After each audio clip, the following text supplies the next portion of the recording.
Surrounding with your girl, Kelly Michelle. Stop.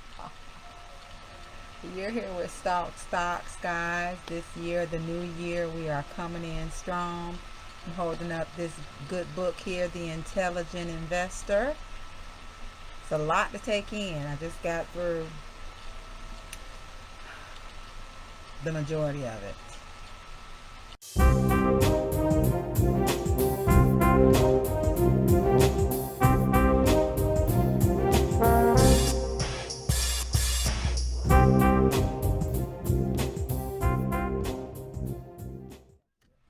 Okay, so this book is great.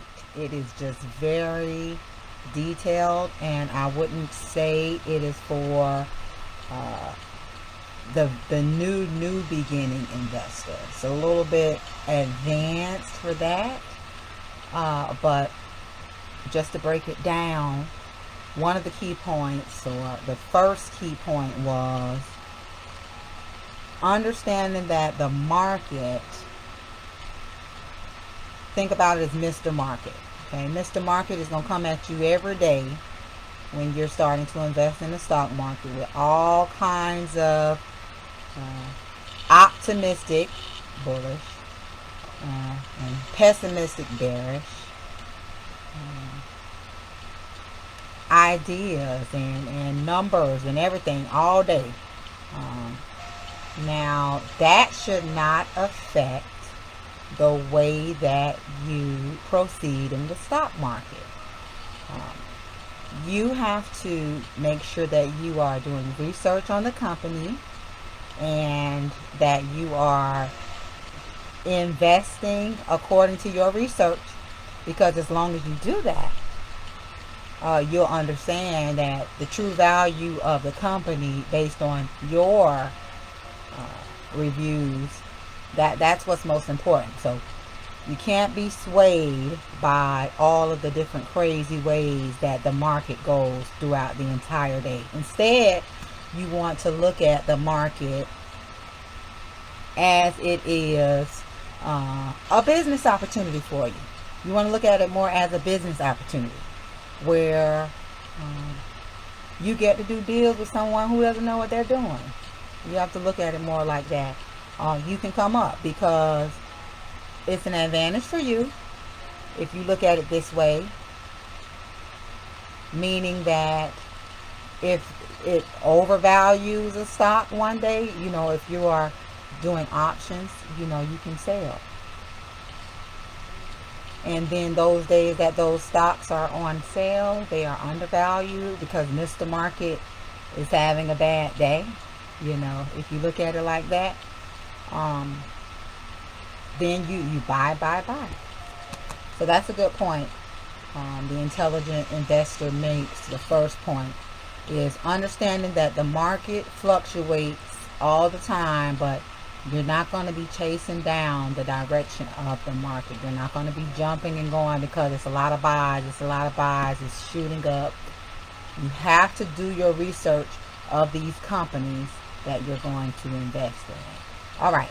The second idea in the book that stood out, that stands out, is you can invest as what they call a defensive investor. And a defensive investor makes sure that they diversify across the board. They set their stocks up where they have, say for instance, 50% stocks, 50% bonds. They diversify, they spread their risk across the board.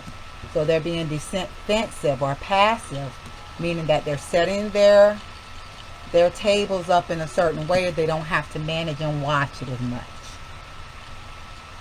So if an industry experienced a hit, say for instance, energy, which is actually down now, you have all of your money put on energy when they took that big hit recently, you would have lost a lot of money. So the defensive investor spreads their money across the board. All right, takeaway number 3 is the enterprising investor. Okay, So you got to figure out what kind of investor are you? What kind of investor do you want to be? And the enterprising investor is a more active investor. And they have to have patience. They have to practice discipline. They have to have an eagerness to learn and learn quick. And they need a lot of time. Okay. And that's more of the way I roll in the investing world, because I'm a stay-at-home mom, so I have the time to do the research. Now, the fourth takeaway in this wonderful book that I'm going to be reading multiple times is to make sure you have a margin of safety. So it's not gambling, it's not jumping into any stock without doing your research and making sure that you know exactly how much you're going to be gaining and exactly how much you could potentially lose if you enter a certain position. So margin of safety was big in this book. And then the final thing was risk and rewards are not always correlated, meaning don't think that the bigger the risk, the bigger the reward. That's the case a lot of times, but the intelligent investor knows that those small gains, small wins, small losses all fall into the idea that you have to start somewhere, and you want to learn, and you have to learn by doing. So you want to start with those small losses and small gains, and build your way up as you get more comfortable with it. All right, so just wanted to let you know that's the book we just made it through. I'll be reading it again and pulling out some other details, but in a nutshell, that breaks the book down on everything that was covered. So let me know if you have any questions. I got the book right here. We could talk about it. And also let me know of any other books you want us to review. We will see you tomorrow when the market opens again. Make sure you come up with your one word for the year, investors. Mine is execution. What is yours? Talk to you soon.